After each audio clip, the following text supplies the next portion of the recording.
What episode is this? Welcome to episode 11, everybody. Yeah, it's episode 11. Episode 11. We're having brain fart moments here. Yeah, our brains are fried currently, but Very fried. But we're here for you guys. We're not here for us. We're here for you. Basically, yeah. So, if you're listening to this, give your pat on the back. You guys are making this happen now. Also, give all of your pets head scratchies and kissies for us. Absolutely. All the head scratches, all the kissies, all the boop snoots. They need it. They deserve it. And maybe like an extra treat. And if you have a cat and you don't give them wet food all the time, give them an extra portion of wet food. Yeah. Just because we said so. Just because. If you don't do it, we're going to hunt you down. We're going to find you. We're going to make you do it. No, we're not. We are just asking We have politely. the resources. No, we don't. We're just asking you to give them a little extra love from us because. I have a particular set of skills, Hannah. No, you don't. No. Don't I even try to fake it. Fake it till you make it. Well, Well, if we're going into it now, yeah. do you want to start with your stuff or should I start with my stuff? Again, I don't think I really have anything. No? Okay. Well, then I guess I will start off with I have some good news here today. I'll take good news. Illinois is slated to become the first state to ban book bans. I love that. Right? Ban book bans. Ban book bans. Because honestly, if someone made a book and it's out there for everyone to read and all of a sudden you just decide to ban it for whatever reason, fuck yourself. Seriously.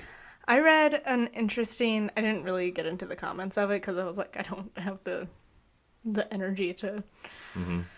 But it was something along the lines of, do you think books should be like altered or something to be more appropriate with like what is more appropriate nowadays? And I thought about it for a second and I was like, no, because that's just censorship. And part of the thing with books is seeing the way that the world has changed. Yes, there's a lot of books that are now very politically incorrect and have a lot of problematic words and things in them. But that just kind of... Remember, it was written whenever it was. Like, a book that was written in the 1800s is not going to have the same anything that a book is going to have today, because back then there were slaves. So yeah, you're going to see a lot more use of N-word. You're going to see a lot more use of derogatory terms because that was... And some books that were written to be historically correct in the way language was used. There's just so many different reasons, but I see it... Like, while I don't agree with a lot of things that are said in these types of books, I can't think of any titles off the top of my head. I mean, To Kill a Mockingbird is one. Of Mice and Men is another one. Yep. That you read it, they're really good books, but there are some very questionable chapters in them that, like, well, you know, that kind of pisses me off, but you know what? I remember this book was written back in the 20s. What's it going to do to be upset about it? It's like, we learned from it. And we don't do that anymore. That's a good thing, in my opinion. To almost have like an archive, just kind of society and how far it's come. And there's still a lot of ways, there's still a far way to go, but... A far way to go. Like I said, it's like an archive of human society and just seeing the differences between then and now. Yeah. So... And speaking of society of then and now, basically, the FDA as of tomorrow, well, what day is it? It's the 9th. So today's the 9th. The FDA tomorrow on May 10th is going to start formal hearings to review the first ever application of an over-the-counter birth control pill. Same birth control pills that we all have come to know, but just over-the-counter now. Oh, okay. So you won't need a prescription. You won't need any of that. You can go and just buy it. So here's the thing. Birth control should be accessible. My only problem is that birth control has been handed out like candy. And when you actually learn about the history of birth control and how it came to be and how the original quote-unquote tests were done and everything, it's really fucked up. Oh, God, yeah. I could imagine. It should absolutely be accessible, but we need to find ways to make sure that birth control is going to work with people's bodies. I mean, I myself have had issues with birth control, and I can't be on it. And that's because birth control is just handed out like candy. And there's a lot of issues with different types of birth control, like the IUDs and the ones that go in your arm, and like that can be a whole topic in and of itself. And maybe it will be someday, because we just like to talk about the things that interest us. Well, yeah, exactly. But now that doesn't go without saying that this is going to be, oh yeah, they're just going to sign over. It's over the counter. Anyone can buy it. There's going to be a lot more into it, but that was just the headline I saw. You're probably going to have to be 18, and like sign, not necessarily waivers, but you're going to have to sign something probably for it. So a couple other little things to go on there. It says birth control pills are available over the counter in over 100 different countries, but not in the United States. And 1 in 3 women in the United States have ever tried to get a prescription for birth control, have experienced barriers. And those barriers could be being part of the LGBT community, being an immigrant, having low income, being disabled, younger individuals as well. Which is funny because those are some of the communities that need it the most. Absolutely, they do. All right, well, before we get too we gotta just dial her back here, get on, or not just necessarily get on with episode 11, but I think it's time to flip that coin, Hannah. It's time to flip this coin. We need to talk about some, well, I know mine are a bit more fun, but I would say mine, actually, you know what? I think today is actually a pretty fun episode. If you have some fun stuff, I got a fun one. It's a little on the shorter side than what I'm used to for the last few episodes. Yeah. But I thought it was it was fun and interesting. Yeah, we need to take a break because we've been going through I think that was what I really took a step back last week, and I'm like, I need to stop talking about murder right now. I've talked about it every single week almost, and but don't get me wrong, I do speak about true crime. I love true crime, but you know what? You need to give yourself a mental break. I do need to give myself, because allow yourself to breathe, because if you continue to just go down these like dark rabbit holes, it's just going to drag you down with it. You need to take your own mentality and mental health into account. So exactly. I'm glad you decided to do something a bit more fun. And I saw this one on my list, on our Google Docs list there. Yeah. And I was like, I did put this one. What does this one mean? And I'm like, this one's dark. I'm going to be like, I got to find something. Yeah. But I was reading it and I was like, I'm going to do this. I don't care how long or short it is. I want to do this. Yeah. And here we are. All right. Flipping the coin. Oh, yeah. So, as a reminder, Austin is heads, Hannah is tails. The only reason why I remember that is because I listened to the podcast, this week's episode. All right. Here we go. Son of a nutcracker. Dude. I'm going to take it that means I'm going first again. Tails again. Okay. So I just think the coin is in favor of you, or someone sitting in this room right now that is in favor of you and is doing the outcomes. The ghosts are watching it flip in the air and they're like, bap, tails. There's a ghost cat in here. It's bapping it away. Okay, Hannah, get us going.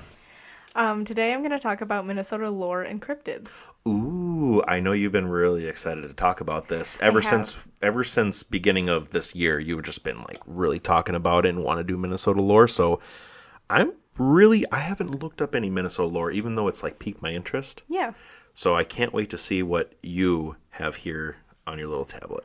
So I'm actually going to start with a little bit of Minnesota history. Okay. Because a lot of our lore comes from either the native people of the land or the people who came and settled, bringing it from their home countries and their homelands and everything. So history lesson. A little bit. So the state was founded on May 11th, 1858.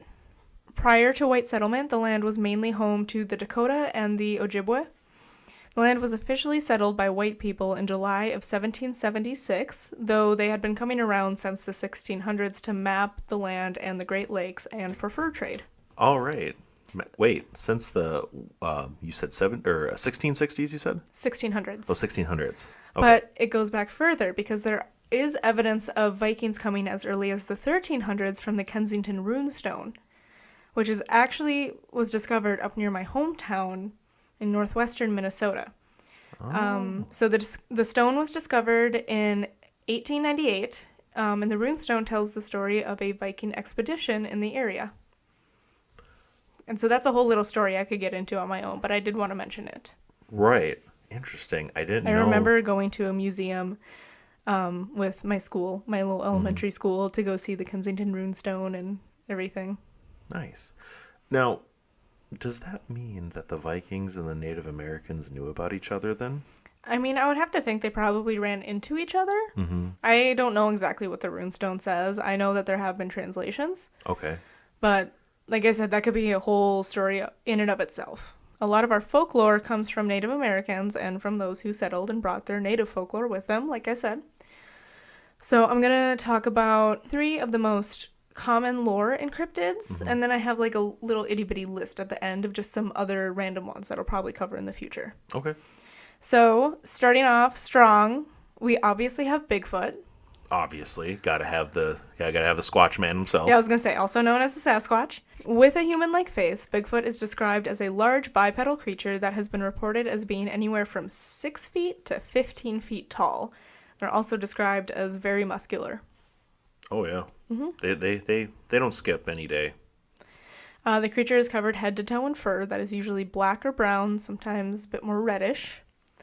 Other sightings include glowing red eyes or yellow eyes at night, and a strong odor described as skunky, death, and garbage. Kind of all together. That would check out. I think the way it was like specifically described and what I was reading as it smells like a skunk that rolled in dead bodies and hung out in garbage. That's a very accurate description. I would say that's what they, I mean, who knows how well that footage is, but they always look greasy and matted. Yeah. And I would say that's how they would smell. Mm-hmm. Northern Minnesota, especially in St. Louis County, is one of the most active areas for Bigfoot outside of Washington and Oregon. Oh, I almost thought you said Washington County. I'm like, there's no way they're down here. No, Washington. But Washington State, gotcha. And Oregon State. And St. Louis County? Mm-hmm. Isn't that the biggest county in Minnesota? Or am I getting that mixed up with something else? I have no idea, honestly. Okay, well, I will be looking that up while you keep talking. Right. Oh yeah, it is the biggest county because that's where Duluth is in. I was trying to think it was either Carver or St. Louis, but that makes a lot more sense. It's near the boundary. It's basically the boundary waters there. Yeah, and there's a lot of like lore and all sorts of stuff going on up there. Oh my god! Wow, yeah. Okay, yeah, keep going. Sorry. So get this. Yeah. There's been 17 verified encounters in St. Louis County since 1973. That recent? Mm-hmm. In the last 40 years. No, wait, 73. So the last 50 years. I also have some information about a specific encounter that happened in 2009. Give it to me. So Bigfoot was caught on a trail cam near Chippewa National Forest. The brothers who set up the trail cam each thought the other was playing a prank on them when they saw it, but realized soon that it wasn't. So their next thought was that maybe somebody else had done the prank, and they checked with everyone they knew who hunted in the area if they were out there the evening that they caught the image, and no one had been out there because it was cold and rainy. So they eventually brought the image to some experts who had done Bigfoot research in the area in the past, and while at first they thought it was a hoax, as they continued to study the image, it became more convincing. They eventually tried to recreate the shot with a team member who stands at 6'6", and ultimately came to the conclusion that there was no comparison in size to the creature that was caught on the image. Do they by chance have a side-by-side photo of this? I didn't find a side-by-side or anything. They didn't post they didn't post up anywhere of the Bigfoot video or no, picture I didn't see the photo anywhere. My understanding is that they did bring the photo to like experts to make sure it was legitimate, that it hadn't been tampered with or anything, and they told them that there was nothing, like it was a true image that they had caught. Holy crap. I'm just curious, why wouldn't you want to post? I guess maybe not, maybe keep it to yourself kind of deal. Because, people always like, oh, you're crazy. I want to see if this is like a good image, I want to see this. Well, so. Oh. There's an annual celebration called the Bigfoot Days in Raymer, Minnesota, which started in 2016. Raymer, Minnesota. Okay. Are we going to that this summer, Hannah? We're probably going to go to it. It includes a 5K run, a barbecue contest, picnics, bingo, and more. And I would like to think that this image is probably floating around at Bigfoot Days. Has to be. Or even the guys who are there. Yeah. That captured this. Mm-hmm. I am beyond. I want Yeah, to the stop what town we're doing right has- now and just go and like, yeah. The I town wanna has find this dubbed picture. themselves as the home of Bigfoot. You know, we'll give it to them. Oh, yeah, we'll give it to them. Give it to them. All right, so the next one that we have is the Wendigo. I love stories of Wendigos. Continue. So I just want to preface real quick. I know there's a lot of lore that you're not supposed to say its name. So sometimes I might be referring it to Windy Boys, just to decrease the chances, just in case. Just in case it's actually 100% true, because if anyone doesn't know the stories of Wendigos, they're quite horrific. Mm-hmm. But that's all I'm going to say, because Hannah is going to tell you more. Mm-hmm. So the Wendigo, or the Windy Boys. The Windy Boys. Are Sorry, Windy Boys. You said it first so nonchalant. I didn't think about it, and you say it against... I hope I don't laugh too much at Windy Boys, but sorry. An evil spirit that originates from the lore of the natives of the Plains and Great Lakes regions, as well as from the First Nations people of Canada. Oh. Usually described as human-like creatures with a heart of ice, Windy Boys are said to invoke insatiable greed or hunger, cannibalism, and the need to commit murder. Other descriptions include antlers or horns, but those features don't come from the native lore. Really? That I actually didn't know. I always thought it was Native American lore with the antlers and everything. No, that was something that was added somewhere later on. Okay. Usually before an encounter, a chill or a strong stench is detected. What kind of stench? Thinking like death stench? Probably. I mean, the way I've seen these photos, they look like they're decaying. I'm thinking like rotting flesh. Okay, so that, yeah, okay. It's associated with northern climates, winters and cold months, starvation or famine, and is described as being cannibalistic by nature with a never-ending want for flesh. A never-ending want for flesh. Want, need, like I said, insatiable Crave, hunger. insatiable. Mm-hmm. Ugh. It's known to let out blood-curdling screeches that may cause a person to pass out from fear. I have a quote from an Ojibwa teacher from Ontario. Her name is... It looks like Basil Johnston. I don't know if it's actually pronounced Basil or not, so my apologies if I have that wrong. But they said, the Wendigo was gaunt to the point of emaciation, its desiccated skin pulled tightly over its bones, with its bones pushing out against its skin, its complexion, the ash gray of death, and its eyes pushed back deep into their sockets. The Wendigo looked like a gaunt skeleton recently disinterred from the grave. What lips it had were tattered and bloody, unclean, and suffering from suppurations of the flesh. The Wendigo gave off a strange and eerie odor of decay and decomposition, of death and corruption. Corruption. Ooh. Yes. That's an interesting way. So, what? I have one little thing to add. Did you know that on Superior Lake there was the island, Royal Island or something like that it's now called? The island was actually renamed just a few years ago or something like that, and it was originally named Wendigo Island. Oh, I actually think I've heard that. Mm-hmm. And I really want to go up because there is a town of Wendigo there still. Mm-hmm. So, I think that's another thing we need to go do, Hannah. There are two ways a windy boy can be created, one more common than the other. So the first is when a person resorts to cannibalism. Usually in a dire situation, they themselves are taken over by the spirit of the Wendigo and then turned into one.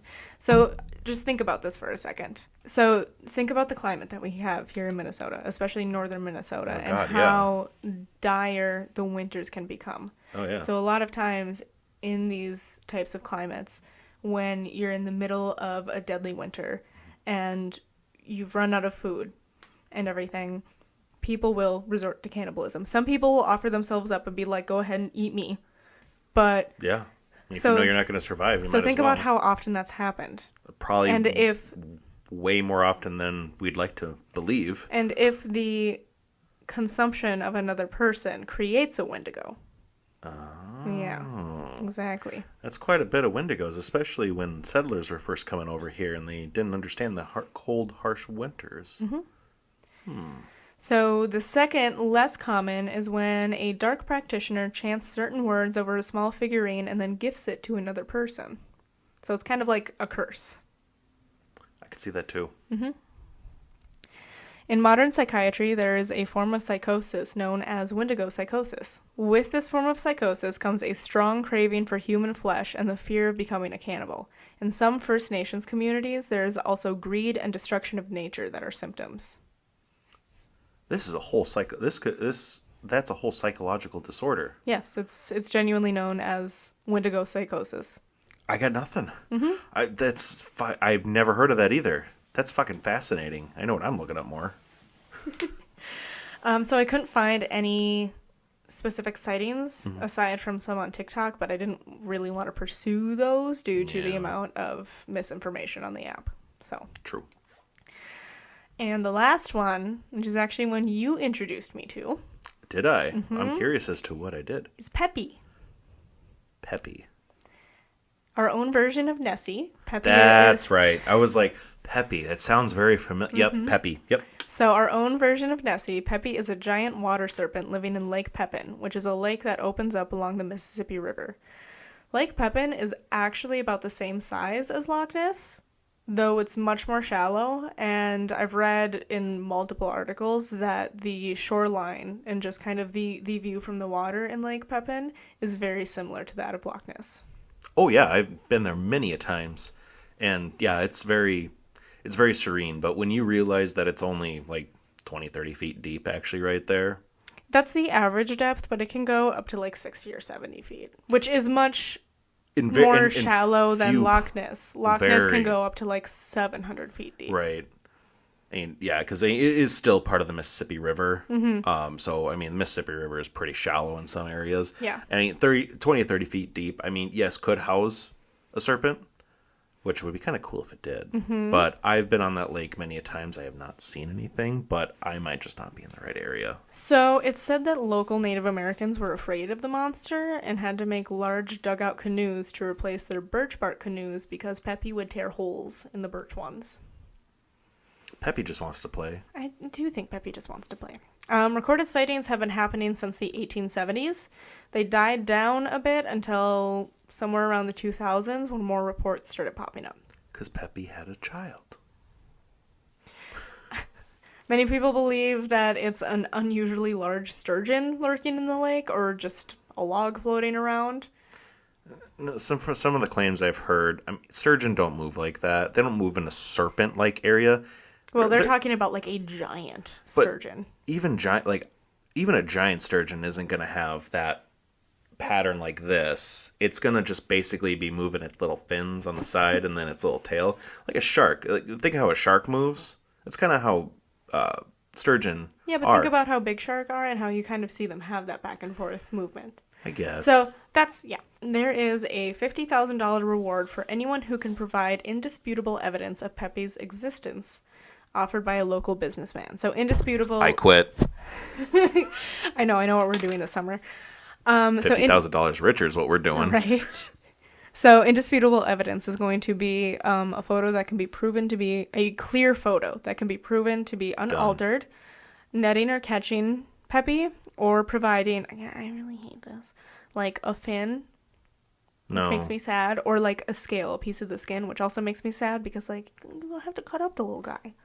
I mean, if you pull a scale out, you can pull a scale out of most fish and they'll be just fine. But that's assuming he has scales. Oh yeah, but well, if it's a serpent, yeah. Anyways, so that's a thing. While some aren't fully convinced we have our own sea monster on our hands, many are still convinced that there's something unknown lurking in the waters of the lake. I mean, have you seen how many lakes we have, and have you seen the deepest lake we have here as well? There's some freaky fucking things in there, I guarantee it. Well, here's the thing. I mean, in Lake Pepin, they've also found like a form of piranha that's native to Amazon, but they think it was because somebody dumped their aquarium into the lake. So, like, they've found some weird things, but so far they haven't found the sea serpent. Which is wild. But it has the whole entire Mississippi River, too. We got to remember this. Yes. That goes there's been potential sightings, like, along the Mississippi River, too, not just in Lake Pepin. That's just where he seems to hang out. It's his home. So, I've got another thing for us to do. Because there is now a Peppy Fest. Oh, second thing. Peppy Fest. Yes. There's now a Peppy Fest every year in Lake City, Minnesota.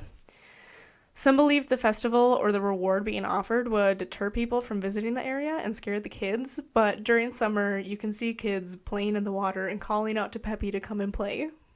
Cute. It's really cute. Deter people? Oh, come on. People are going to eat that up. They're going to eat that up. You could pretend that you have something interesting in a lake or a forest or something that a few people find interesting. Within a couple years, it's blown up if you keep at it. Well, and on top of it, now most people believe Peppy is friendly and just shy, much like its cousin Nessie. I could see that. And they have another cousin in New York as well. New York? Yes, I can't remember what his name was or which lake he's in. But okay. But we're talking about Minnesota, so that's fine. Yes. For now, Peppy remains as mysterious as always and a local favorite. As he should stay a local favorite. So now here is my little list of other cryptids and lore in Minnesota. Okay. The Minnesota Dogman. Minnesota Dogman. Who apparently has some beefy paws based on some of the accounts I read. Beefy paws? Some big old beefy paws. He a large boy. How large was he? Okay.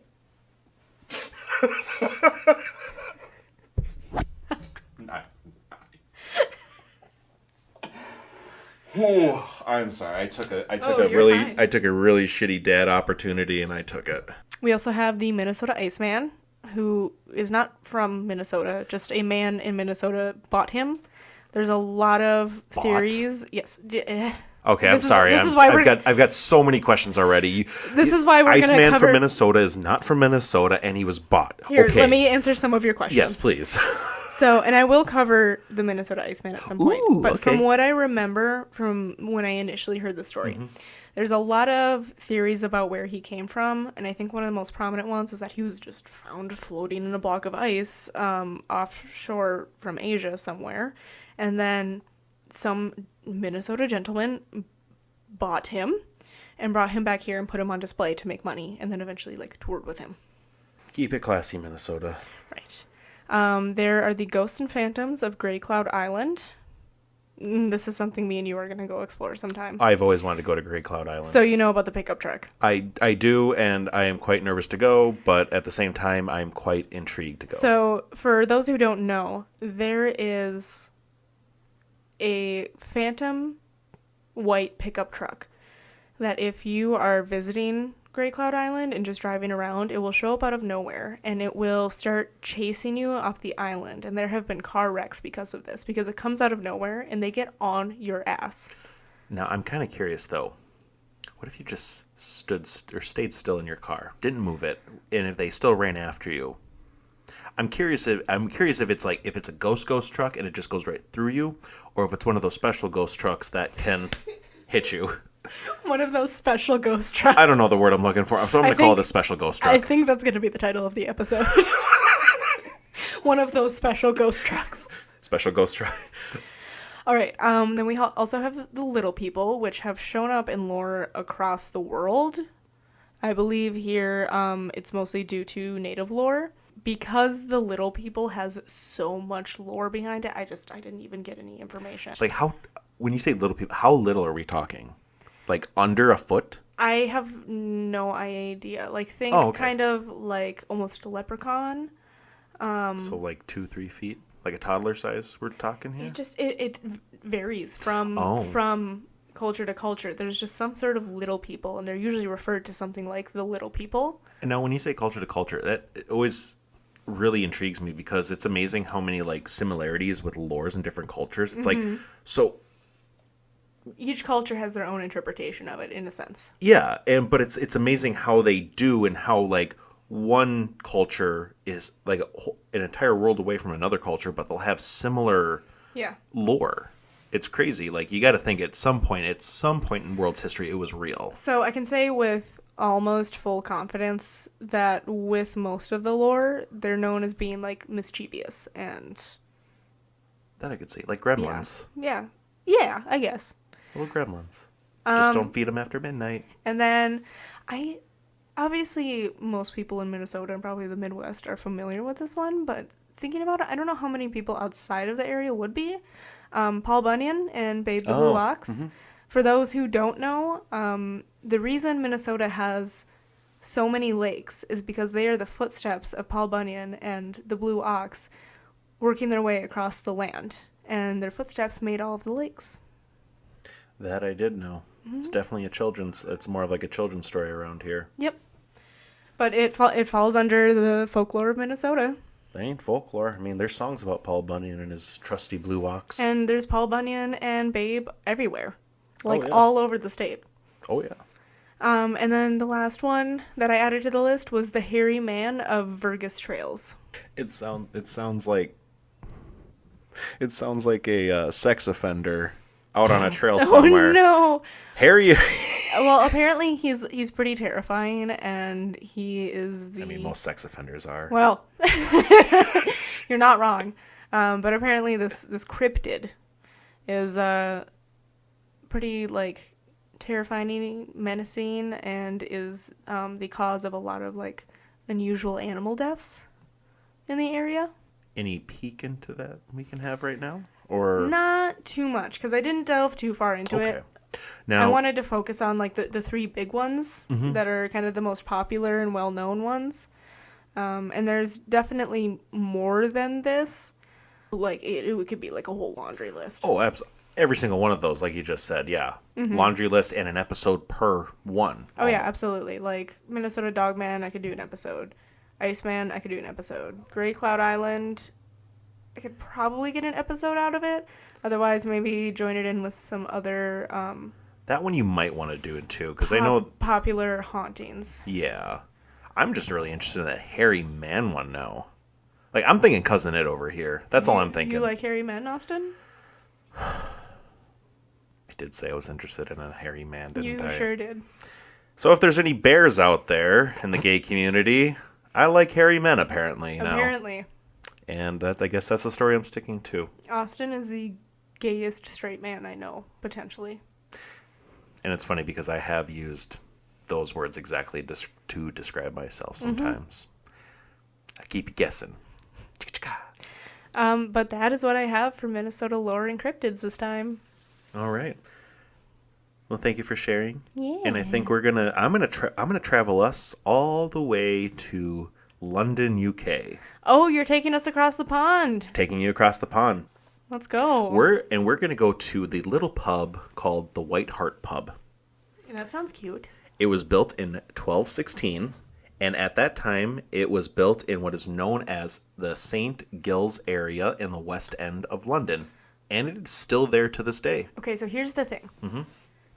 As an American, and somebody whose state wasn't founded until the 1800s, the fact that something, and I understand that there are things that were built far sooner than this that are still standing, but the fact that, like, a pub, like, something like this was built in, what did you say, the 1200s? 1216, yeah.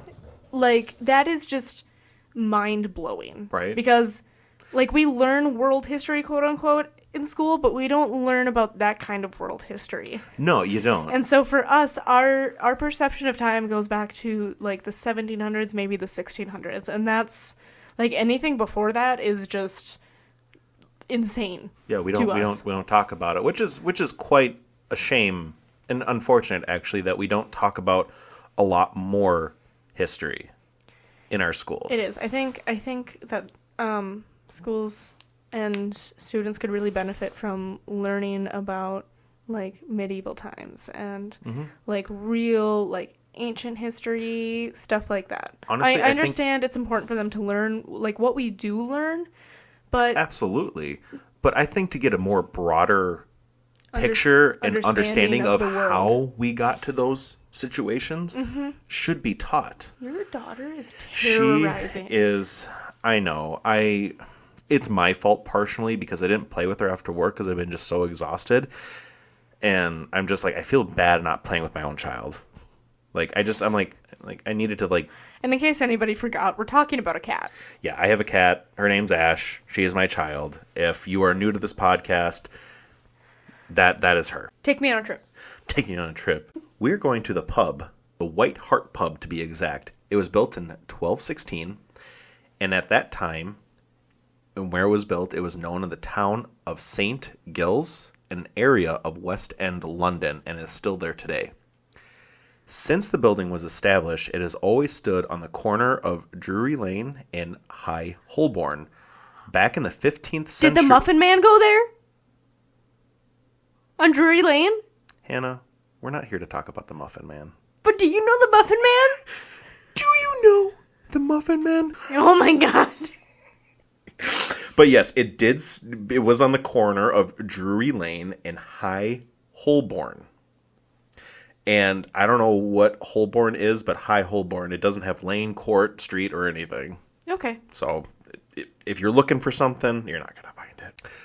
But back in the 15th century, the pub was known as a legendary watering hole, mainly for the London's notorious highwaymen and rogues, which, little fact, highwaymen was a name given to those who like to steal from the rich. And so I know you were talking about like 1216, like how are things still like around and built back then? I was going to mention that just wait until I tell you a little bit about the history, and like you wouldn't think that this place is still standing. So this building stood through the Great Plague of London, which was the last major epidemic of the bubonic plague that occurred in London. And the epidemic was only eased by the Great Fire of 1666. Of course. So the plague started in 1665, and the only reason why it was over is because of the huge fire that happened back in 1666. Okay. Like, that fact alone, I was like, literally a virus was stopped because the whole city of London was completely on fire, and this pub was able to stand the test of time with, oddly enough, a lot of buildings around it were still standing by some historical records. Well, think about how those buildings were made. A lot of the times they were made with materials that could withstand that. Like, true. A lot of them were made out of brick and stone. Right? Brick and stone, mud, like, you name it. Yeah. So, I mean, compared to what we build houses out of today... Like, everything has a wooden frame, so it's going to burn. So, like I said, the pub was able to manage to come out of that fire with little to no major damage. Moving up to the 16th and 17th century, Drury Lane was actually known as a fashionable street where all the rich and powerful would go to get all their draperies and clothing and look all fancy with their... And to visit the Muffin Man. I was going to say with their 100-button shoes that they had going all the way up to their thighs, which I think was a thing back then. I don't know that they went all the way up their thighs, but they... I only know is there was a ton of buttons, and watching these people, like... Or not watching these people, but to think about... zippers then, so everything was a button. Well, they should have thought of the zipper before the button. Okay. Because that's how that just works, right? Obviously. So, we're going to fast forward a little bit to the 18th century. Now, in the 18th century, during this time, it was this area where the pub was at was actually known as one of the worst slums in London. Brawls would occur at all times of the day, and there were so many drunks there, they would literally litter the streets and gutters. They were just everywhere. Like, you think they were dead, you poke them, they're all just drunk. And it was a big area for prostitutes as well. Shocker. Tracks. As well, during this time, condemned men would go in and have one last drink and to have a comfortable night with a woman before facing the hangman's noose. Like, from a lot of different historical articles I found, literally almost everybody who was supposed to go be hung the next day, that night before, would go to this pub, like no other pub. Okay. I'm going to guess, because it didn't say this particularly, I'm going to guess they had a lady of the evening rooms upstairs, if you will. Okay, I mean, yeah, that's... Would make sense to pretty have common. Drink downstairs and then go get your jollies off upstairs. Trying to keep it somewhat PG-13. So that's the brief history of the White Hart Pub. But that's not exactly why I'm telling you this here today. I figured that much. So Hannah already pointed it out, and I was kind of hoping she wouldn't. But oh no, Drury Lane is what you said in the Muffin Man. So, do you actually know the real Muffin Man? No. You're about to. Oh my god. So, just some questions to keep in the back of your head. Or, I would say 2 questions to keep in the back of your head. Is this just a children's story? Or did something really happen on Drury Lane? I'm gonna go with something really happened on Drury Lane. I guess we'll, I definitely want to hear what you think when this is all, or when I'm done through here. Okay. Because I think I know what you're thinking, and I don't think it's going to be right, but it's going to be really interesting. So I'm really excited because it's going to be entertaining. It's going to be very entertaining. That's why I was like, I feel like this story is going to definitely be very entertaining, and this whole episode is going to be entertaining. Yes. So, the man in question, who has been told is the Muffin Man, is Frederick Thomas Linwood. Linwood, in fact, did own a bakery in the late 1500s on Drury Lane, and everyone in town knew him as the Muffin Man. Shut the fuck up. And every morning he would drop off fresh baked bread and other goods to people's homes. Just like how we had the milkman here, they had a bread man in London. I want a bread man. Right? I want a muffin man. Literally, this man would make bread. So let me just tell you kind of how tedious bread making was back in the late 1500s. There was such a demand for bread and not enough bakers. They would literally sleep when the dough was rising, which dough rises within a couple hours. They were only getting a couple hours of sleep every day. And some were even some were actually literally kneading dough with both of their hands and both of their feet just to keep up with everything. Foot bread? Okay, Hannah, you got to remember it's the 1500s. I know, they had no concept of germs or cross-contamination or anything like that, but foot bread? But I don't disagree with you. Kind of gross. I'm sure they knew how stinky feet got still. I don't think indoor plumbing was a thing back in the late 1500s. No, it wasn't. It wasn't, but still, stinky feet? Stinky Pete's? I mean, you got to do what you got to do to keep up with the demand. I guess. All right. And it was also a very thankless task, too, to be a baker during this time. I'm sure it was.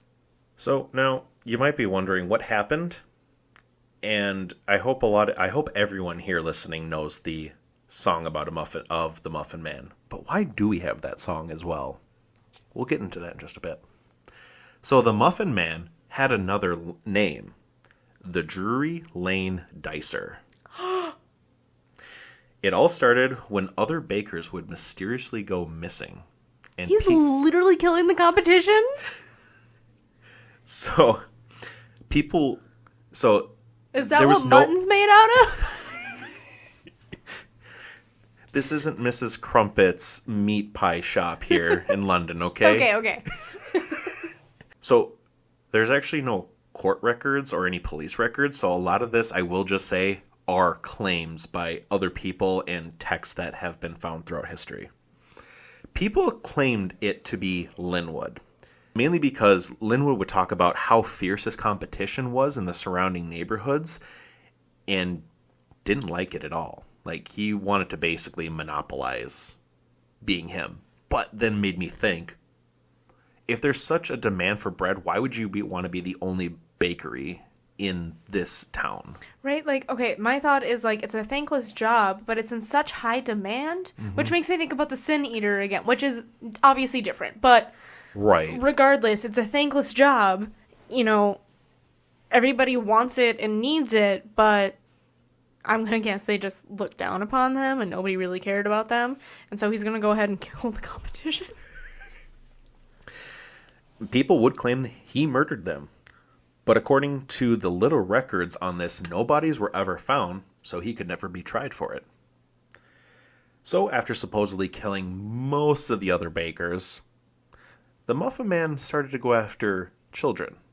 Or as the story goes. No. So, as the story goes, the Muffin Man liked to taunt kids, mainly due to his hatred of children. Some think it was because his shop was so popular and such a popular spot for kids to visit as well. Yeah, he's probably making sweets and stuff too. Oh, absolutely. He's making everything that you could think of. That was invented at that time, I should say. Do you think he used the blood of the other bakers to substitute eggs and cakes? I would like bind to everything together? assume that he used the blood as dye for his red velvet cake. Okay. Do you know how disappointed I was when I found out red velvet cake was literally just dyed chocolate cake? Yeah, I'm pretty sure I'm the one who told you that. I'm pretty sure you are too, but I'm still like... But it's a very specific type of chocolate. That's the thing. It's made with dark chocolate, isn't it? Not milk chocolate? I think it can be made with any chocolate. But, I don't know. It's just got like a very... It's got a different chocolatey flavor. It's not like a strong like chocolate flavor. Right. It's got a rich taste. It is very rich. And then you pair it with that cream cheese frosting. Oh my god, you're making me hungry. Maybe I should make some bleeding grave cupcakes that are red velvet. Oh my god, yes! And while the kids were in his shop, most of them were unsupervised and they would just run around causing disruption. Sounds like kids in restaurants nowadays. Right? I will say, if I ever see your kid running around in a restaurant and he falls flat on his face, you can bet your sweet ass I'm going to be laughing my ass off. Absolutely. Now, there are two stories of how the Muffin Man would go after children. The first being, after making his deliveries, he would tie a muffin on a string and pull it to make the kids run after it into the truck like it was some kind of game. Fuck up, it's the carrot and the stick for a horse. Same concept. It really is. Just cake and kids. The next was luring kids to his shop by inviting them or telling them to stop by around dusk. There would be a little light at the end of the alleyway where his bakery was, and again, there would be a muffin tied on a string going into the alley. He would pull on the string and the kid would run after it. Once the kid got close enough, the Muffin Man would punch the kid and bring him inside. Fucking decking kids in alleyways. So the other way he would knock kids unconscious would be with a wooden spoon as well, before taking them into his bakery and murdering them. Just thwomp. But a lot of people say that's false because how many wooden spoons do you know could actually knock out a human? I feel like if you used the side of it with enough force on the back of the head where the nerves connect with your spine and everything, I feel like that might be able to do it, especially on a kid. Potentially. But this is also a baker from the late 1500s. I don't know if they knew all this anatomical stuff yet. no, probably not. But I will bet you their spoons were fucking hefty. They're wooden spoons. Probably pretty hefty.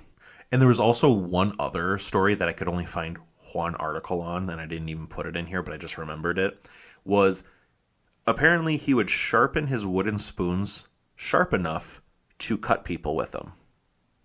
I feel like it might be true, but at the same time, I just don't know if you can sharpen a wooden spoon enough down to such a point where you could actually cut somebody. Maybe to a point where you could stab. Yeah, stab. But it literally would say he would chop people's like arms off with it. I'm like, I don't know if a wooden spoon could be that sharp. You could use it as like a cleaver.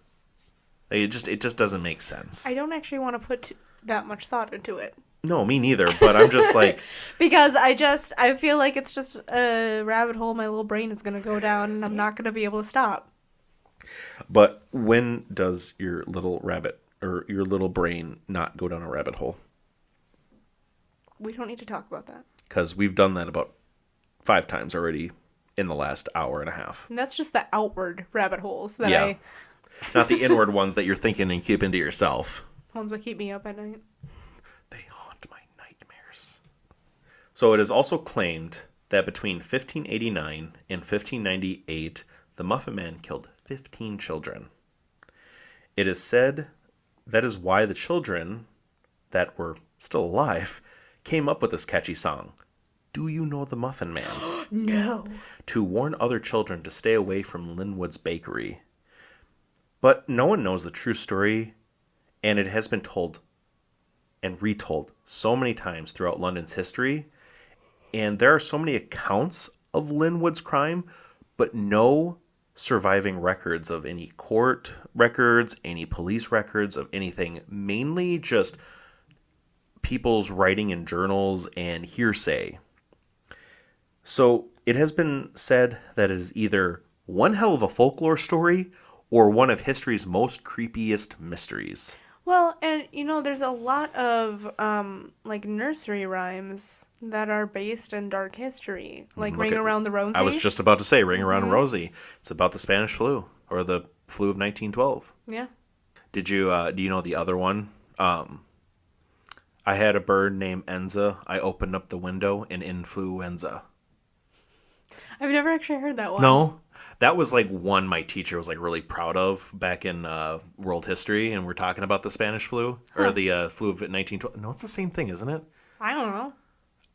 I'm just gonna say the flu of 1912, the flu pandemic of 1912. But yeah, he found that one. He's never heard of it, and he's like, I learned something new. I thought I'd never learn anything new on. Huh. And he actually found like a documentary on it, so we got to watch a documentary for about 2 weeks. And that was actually that's where he heard it from. That was one of the songs. And I was like, it's kind of a creepier song than Ring Around the Rosie. But Ring Around the Rosie is still pretty creepy when you realize... Ashes, ashes, and we all fall down. I think one of us needs to cover the flu, the 1912 flu. Probably. Because I feel like that would be a good one to go down. Or maybe even a tag team effort as well. Yeah. So, if... everything is 100% true and these claims are true and Linwood actually did commit these murders, he would be known as the first ever serial killer in London. And I know a lot of people think Jack the Ripper would be, but Jack the Ripper actually wasn't a thing and wasn't murdering until 1888 was his first murder. And when did the Muffin Man happen? 1589 to 1598.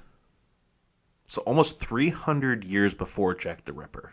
That's so crazy. Because it also makes me think of the Resurrection Men, specifically Burke and Hare, and how they went from digging bodies out of graves to just straight up killing people to sell the bodies to the universities for the medical classes.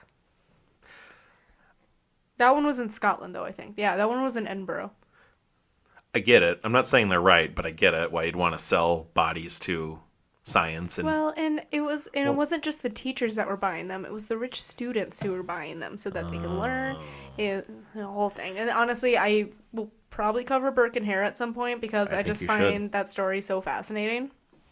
Laura has done on both the podcast and the TV show. They have done a really good job. I really think, especially the TV show, they did a really good job with the Burke and Hare story. Nice. So, with all those little nuggets of information, Hannah, what do you think? Do you think this is just a nursery rhyme and it's just an old folklore? Or do you think there could be some truth behind this and this was the making of the first known serial killer in London? So I have two separate thoughts on it. Let's hear the first one.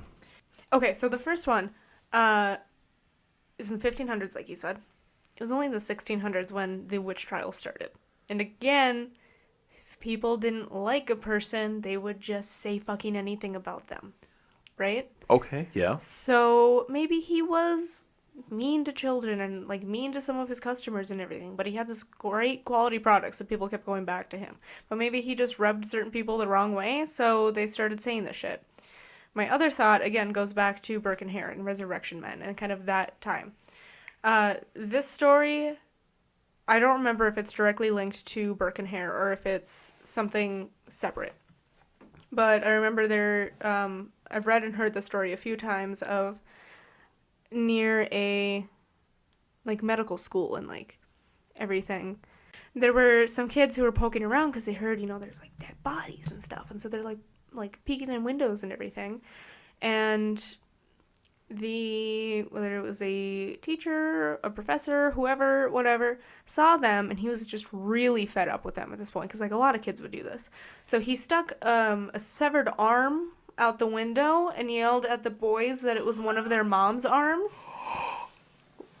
The worst part is that one of the boys' mothers had just died within, like, the last couple of weeks, and so they went home, and they told his dad, and there ended up being a riot to the school because they had also checked the grave, and guess what wasn't in the grave? Yeah. What wasn't in the grave? What wasn't in the grave? Oh my god, no!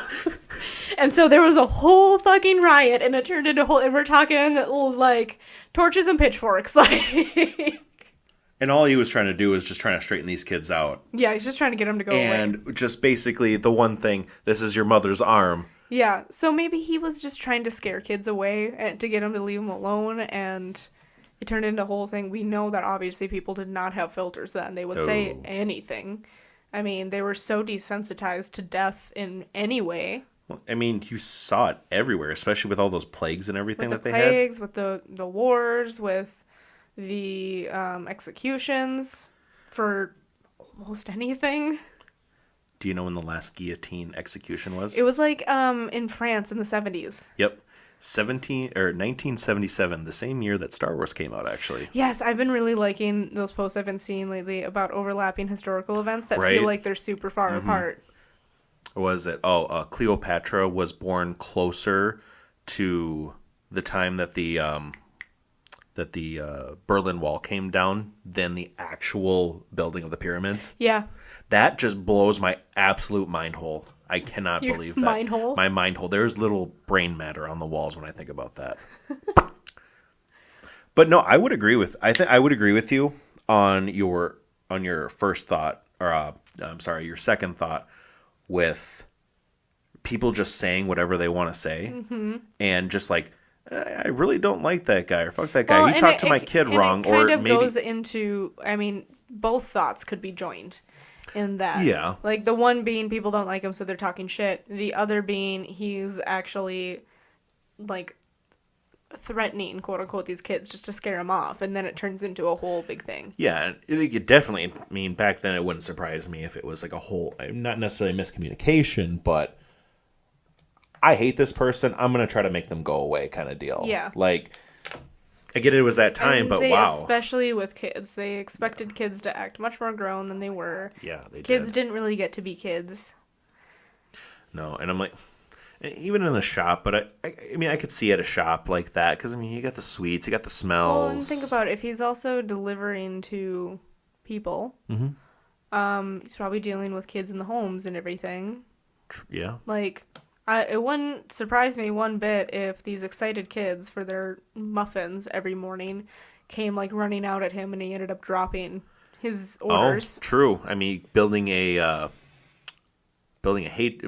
hatred towards kids. I see it was like it was maybe like a long drawn out thing. We were just talking about how working with the general public makes us so bitter. I can't imagine when kids were allowed to run around feral. And I mean, I would be lying if I said I never thought about what would happen if I just literally yelled at this customer to tell him to shut the fuck up because of how unreasonable they're being. Like the guy who got put on hold for 4 whole minutes today, and when somebody got back on the phone, I'm going to assume the person who put him on hold was like, let me just put you on hold for a minute. And he was like, well, that's the longest minute I've ever waited. And they tried to explain to him like, oh, I'm sorry. We're all just really busy, spread very thin. And he's like, well, that's not my problem. And when I heard the story, I'm like, buddy, you're fucking making it your problem. Like you could just be put on hold. Sounds good. And then when you come back, place your order. Right. How hard is that? Longest minute for ever. 4 whole minutes. I mean, dude, call Comcast customer service. You'll be on hold a lot longer than 4 minutes. Call any tech company customer service. They are the absolute worst unless you call them like the minute they open up. Like literally the minute, if you don't want to be sitting on the phone for, or like right at the shift change. Oh my god. Nope, we're not going to get into that right now. No. If anyone in the IT or the customer service industry is listening, I feel you. I have a cemetery fun fact for you. Bless us with the mouth noises of cemetery fun facts in our ear holes. Thanks, I hate it. You're great. You're welcome. If 13 people sit down at a table to eat, one of them will die before the year is over. It's a good thing I don't have that many friends. How many people were in the painting with Jesus and all the disciples? How many people were at that table? I think 13. One of them died within the year, I believe. In fact, no, that was the night before. It was the night before, I think. If I'm remembering I am not an expert on Christianity or the Bible or anything like that, but don't claim to be. The irony, because it was 12 disciples and then Jesus, and the next day... 12 disciples, yeah. Oh my God, we're going to get people mad at us someday with that one. You know what? I'm here for it. Because you know what? If you can't just think of life just a little silly sometimes, I feel so sorry for you. If you can't just be a silly little guy sometimes, then what's the point? Calling me little? We are all just silly little guys. We are just silly little guys. We all are. I don't care what you identify as. We're all silly little guys. I like that, Hannah. Mm-hmm. I like that. Well, I think this was a really fun episode. This was a fun episode, and it wasn't... It's about right on what we normally do. That's crazy that I thought that it was going to be a little bit short. I mean, I think the edited version will be a bit shorter. It'll definitely be shorter. But yeah, it was a fun episode. It really was. And we got to giggle. We got to laugh. I mean, I hope this... We've got some new summer plans now from my topic. Absolutely, we do. And we've got to make a list at this point. Because now we've got like 4 different things we got to do. We do. And then we just got to block out weekends in our summer and go do that. Yeah. Which I'm not saying, wow, that sounded really that's going to be really tedious. No, I'm really fucking excited for that. No, just to be able to go on silly little adventures because we're silly little guys and be able to share that with you guys. Because we've learned that there's a lot of like local or relatively local stuff going on that falls right in our niche. And more than I ever thought. I think it'd just be fun to kind of share that with the world. Hell yeah. Well, with that, I think that's a good spot to end the episode. What do you think, Hannah? Yeah, I think so. All right, everyone. Stay frosty, stay fresh. Jesus. We'll see you next week. We'll see you for episode 12. Bye. Bye. The Bleeding Grave is hosted by Hannah Slavic and Austin Wenger. Music by Hannah Slavic. You can find us on social media on Facebook, Instagram, and Twitter. You can listen to The Bleeding Grave on Spotify, Pandora, iHeartRadio, Amazon Music, and more.